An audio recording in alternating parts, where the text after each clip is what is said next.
Bab 3. Tak pernah cukup. Ketika orang kaya berperilaku gila. John Bogle, pendiri Vanguard yang meninggal pada tahun 2019, pernah menyampaikan satu cerita mengenai uang yang menyoroti sesuatu yang kurang banyak kita pikirkan. Di satu pesta yang diadakan seorang miliarder di Shelter Island, Kurt Vonnegut memberitahu kawannya, Joseph Heller, bahwa tuan rumah mereka, seorang manajer dana lindung nilai, mendapat lebih banyak uang daripada semua yang didapat Heller dari novel yang sangat populer, Cage nomor 22. Heller menjawab, "Ya, tapi saya punya sesuatu yang dia tak akan punya. Rasa cukup." Cukup. Saya kaget dengan kesederhanaan kata itu, karena dua alasan. Pertama, karena saya sudah diberi begitu banyak dalam hidup saya sendiri. Dan kedua, karena Joseph Heller amat sangat tepat. Untuk sebagian masyarakat kita, termasuk banyak orang yang paling kaya dan berkuasa, tampaknya tak ada batas cukup. Sangat cerdas dan sangat kuat. Saya akan menawarkan dua contoh bahayanya tidak memiliki rasa cukup, dan apa yang bisa diajarkan contoh-contoh itu. Raja Gupta lahir di Kolkata dan menjadi yatim piatu pada umur belasan. Orang bicara mengenai segelintir anak yang sejak lahir sudah kaya. Gupta bukan anak semacam itu. Yang dia capai dari awal seperti demikian benar-benar fenomenal. Pada umur pertengahan 40-an, Gupta menjadi CEO McKinsey, perusahaan konsultasi paling bergengsi di dunia. Dia berhenti pada tahun 2007 untuk bekerja di PBB dan World Economic Forum. Dia bermitra dengan Bill Gates untuk kerja filantropi. Dia berada di dewan direksi 5 perusahaan publik. Dari kawasan kumuh Kolkata, Gupta berubah menjadi salah satu pebisnis paling sukses yang masih hidup sekarang. Keberhasilannya mendatangkan kekayaan besar. Pada tahun 2008, Gupta dilaporkan berharta $100 juta. Jumlah yang tak terbayangkan bagi kebanyakan orang. Keuntungan tahunan 5% dari uang sebanyak itu sama dengan hampir $600 per jam, 24 jam per hari. Dia bisa melakukan apapun yang dia inginkan dalam hidup. Dan yang dia inginkan sepertinya bukan hanya memiliki $100 juta. Raja Gupta ingin miliaran, sangat ingin. Gupta menjadi salah seorang direktur Goldman Sachs yang dikelilingi beberapa investor terkaya di dunia. Seorang investor ketika menceritakan masa jaya para taipan ekuitas pribadi, menjabarkan Gupta sebagai berikut. Saya pikir dia ingin ada di lingkaran itu, lingkaran miliarder. Goldman sepertinya baru untuk level ratusan juta, kan? Benar, makanya Gupta mencari pekerjaan sampingan yang hasilnya besar. Pada tahun 2008, selagi Goldman Sachs menghadapi amukan krisis keuangan, Warren Buffett berencana menginvestasikan $5 miliar ke bank itu untuk membantunya bertahan. Sebagai anggota dewan direksi Goldman, Gupta mengetahui transaksi itu sebelum publik tahu. Informasi berharga. Kelangsungan hidup Goldman diragukan dan didukung Buffett bakal membuat harga sahamnya naik. 16 detik sesudah mengetahui transaksi yang akan terjadi, Gupta yang tadinya terhubung telepon kerabat direksi Goldman memutus hubungan dan ganti menelpon manajer dana lindung nilai bernama Raja Ratnam. Panggilan teleponnya tak direkam, tapi Raja Ratnam langsung membeli 175.000 saham Goldman Sachs yang bisa ditebak apa yang dibahas. Kesepakatan Buffett-Goldman diumumkan ke publik beberapa jam kemudian. Saham Goldman naik harganya. Raja Ratnam untung $1 juta dengan cepat. Itu satu contohnya. US Security and Exchange Commission, lembaga penegak hukum sekuritas Amerika Serikat, menyatakan tips orang dalam dari Gupta menghasilkan keuntungan sampai $17 juta. Uang yang mudah didapat, dan lebih jaksa, kasusnya lebih mudah lagi. Gupta dan Raja Ratnam sama-sama dihukum penjara karena insider trading. Karir dan reputasi keduanya rusak dan seterusnya. Kini ingatlah Bernie Madoff. Kejahatannya terkenal. Madoff pelaku skema Ponzi paling terkenal sejak Charles Ponzi sendiri. Madoff menipu para investor selama 2 dasawarsa sebelum kejahatannya terungkap. Ironisnya, hanya beberapa minggu sesudah Gupta. Yang diabaikan adalah bahwa Madoff, seperti Gupta, bukan sekedar penipu. Sebelum skema Ponzi yang membuatnya terkenal, Madoff adalah pengusaha wajar-wajar saja yang amat sukses. Madoff membuat pasar yang mempertemukan pembeli dan penjual saham. Dia sangat jago melakukan itu. Berikut cara The Wall Street menjabarkan perusahaan pembuat pasar Madoff pada tahun 1992. Dia telah membangun perusahaan sekuritas yang sangat menguntungkan, Bernard L. Madoff Investment Securities, yang menjadwal banyak perdagangan saham dari Big Board. Volume perdagangan rata-rata $740 setiap hari yang dilakukan secara elektronik oleh perusahaan Madoff, setara dengan 9% volume New York Stock Exchange. Perusahaan Mr. Madoff bisa melakukan jual beli begitu cepat dan murah sehingga bisa membayar perusahaan pialang lain 1 penny per saham untuk melaksanakan perintah konsumen, sambil mendapat laba dari selisih harga penawaran dan permintaan sebagian besar saham yang diperjualbelikan. Itu bukan tulisan jurnalis yang keliru, menjabarkan penipuan yang belum ketahuan. Bisnis penyedia pasar Madoff itu sah. Seorang mantan staf berkata bahwa cabang penyediaan pasar di bisnis Madoff beromset antara $25 juta dan $50 juta per tahun. Bisnis sah Bernie Madoff yang bukan tipu-tipu jelas sangat berhasil. Dia jadi sangat kaya karenanya secara halal. Namun, tetap saja Madoff kemudian menipu.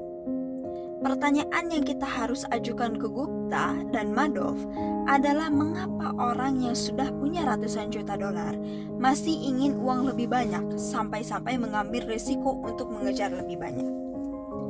Kejahatan yang dilakukan orang kepepet itu satu hal. Seorang penipu Nigeria pernah memberitahu The New York Times bahwa dia merasa bersalah karena menyakiti orang lain. Tapi kemiskinan akan membuat kita tak merasa sakit.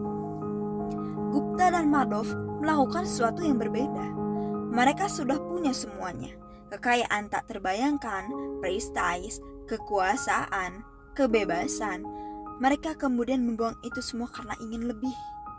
Mereka tak tahu kapan harus berkata cukup. Mereka contoh ekstrim. Namun, ada versi perilaku itu yang tidak kriminal. Dana lindung nilai long term capital management memperkerjakan para trader yang masing-masing berharta puluhan dan ratusan juta dolar. Sebagian besar kekayaan mereka diinvestasikan di dana lindung nilai itu sendiri. Kemudian, mereka mengambil risiko sangat besar demi mengejar lebih banyak sampai mereka kehilangan segalanya pada tahun 1998. Di tengah pasar balis terbesar dan ekonomi terkuat dalam sejarah, Warren Buffett belakangan berkata, untuk mencari uang yang mereka tak miliki dan butuhkan, mereka mempertaruhkan apa yang mereka miliki dan butuhkan. Itu bodoh, benar-benar bodoh. Jika Anda mempertaruhkan sesuatu yang penting bagi Anda untuk sesuatu yang tak penting bagi Anda, itu tak masuk akal. Tidak ada alasan untuk mempertaruhkan sesuatu yang Anda miliki dan butuhkan demi apa yang tak Anda miliki dan tak Anda butuhkan. Itu salah satu hal yang jelas tak bisa diabaikan. Sedikit di antara kita yang akan pernah punya 100 juta dolar, seperti Gupta atau Madoff. Namun, sebagian pembaca buku ini pada suatu saat dalam hidupnya akan mendapat gaji atau punya sejumlah uang yang cukup untuk mendapatkan semua hal masuk akal yang mereka butuhkan dan banyak yang mereka inginkan. Jika Anda salah seorang di antara mereka, ingat beberapa hal. Pertama, keahlian keuangan tersulit adalah menjaga tiang gawang agar berhenti bergerak. Namun, itu salah satu yang paling penting. Jika harapan naik bersama hasil, tidak ada logikanya untuk mengusahakan lebih karena Anda akan merasakan hal yang sama sesudah berusaha lebih keras. Jadinya berbahaya ketika keinginan merasakan lebih banyak uang, kekuasaan, gengsi, menaikkan ambisi lebih cepat daripada kepuasan. Dalam hal demikian, satu langkah maju mendorong tiang gawang 2 langkah ke depan. Anda merasa seolah ketinggalan. Nah, satu-satunya cara mengejar adalah menanggung risiko yang makin lama makin membesar. Menggunakan uang Anda untuk membeli waktu dan pilihan adalah manfaat gaya hidup yang sukar disaingi barang mewah. Kapitalisme modern sangat hebat dalam 2 hal, menciptakan kekayaan dan menciptakan rasa iri. Barangkali keduanya bergandengan. Ingin mengalahkan sesama bisa menjadi pendorong kerja keras. Namun kehidupan tak asyik tanpa rasa cukup. Kebahagiaan hanyalah hasil dikurangi harapan, katanya. Yang kedua, perbandingan sosial adalah masalahnya. Pikirkan pemain baseball profesional yang baru mulai berkarir digaji $500.000 per tahun. Dia kaya menurut definisi apapun. Namun, anggap dia bermain di tim yang sama dengan Mike Trout, yang punya kontrak 12 tahun senilai $430 juta. Kalau dibandingkan, si pemain baru seperti orang miskin. Namun, pikirkanlah juga Mike Trout, $36 juta per tahun adalah uang berjumlah luar biasa besar. Namun, agar masuk daftar 10 manajer dana lindung nilai dengan bayaran terbesar pada tahun 2018, kita perlu mendapat setidaknya $340 juta dalam 1 tahun. Orang-orang seperti itulah yang dijadikan pembanding pendapatan Trout. Dan manajer dana lindung nilai yang mendapat $340 juta per tahun membandingkan diri dengan 5 manajer dana lindung nilai paling top yang mendapat setidaknya $770 juta pada tahun 2018. Para manajer top itu bisa memandang orang seperti Warren Buffett yang harta pribadinya bertambah $3,5 miliar pada tahun 2018. Seseorang seperti Buffett dapat membandingkan diri dengan Jeff Bezos yang hartanya bertambah $24 miliar pada tahun 2018. Jumlah pendapatan per menit yang lebih banyak daripada pendapatan si pemain baseball kaya dalam 1 tahun penuh. Intinya adalah batas atas perbandingan sosial sangat tinggi sehingga nyaris tak ada yang akan pernah mencapainya. Artinya, itu pertempuran yang tak pernah dimenangkan. Atau bahwa satu-satunya cara untuk menang adalah tidak bertarung sejak awal. Menerima bahwa Anda barangkali sudah punya cukup harta, meski itu lebih sedikit daripada yang dimiliki orang sekeliling Anda. Kawan saya setiap tahun pergi ke Las Vegas. Pada 1 tahun, dia bertanya kepada bandar, "Anda bermain apa? Di kasino mana?" Si bandar dengan serius menjawab, "Satu-satunya cara untuk menang di kasino Las Vegas adalah langsung keluar sesudah masuk." Persis begitulah cara kerja permainan mengimbangi kekayaan orang lain. Yang ketiga, cukup, tidak terlalu sedikit. Gagasan memiliki cukup boleh jadi tanpa konservatif, mengabaikan kesempatan dan potensi yang tersedia. Saya tak menganggap itu benar. Cukup adalah menyadari bahwa yang sebaliknya, nafsu menginginkan lebih banyak yang tak puas-puas akan mendorong Anda ke titik penyesalan. Satu-satunya cara mengetahui seberapa banyak makanan yang Anda bisa makan adalah makan terus sampai muntah. Hanya sedikit yang mencobanya karena muntah lebih sakit daripada kenikmatan makan. Karena suatu alasan, logika yang sama tak dipakai di bisnis dan investasi. Dan banyak yang hanya akan berhenti mencari lebih banyak ketika mereka dipaksa berhenti. Itu bisa berupa sekedar kelelahan bekerja atau alokasi investasi beresiko yang tak bisa dikelola. Di ujung lain ada Rajat Gupta dan Bernie Madoff yang mencuri karena menganggap tiap dolar layak dikejar apapun konsekuensinya.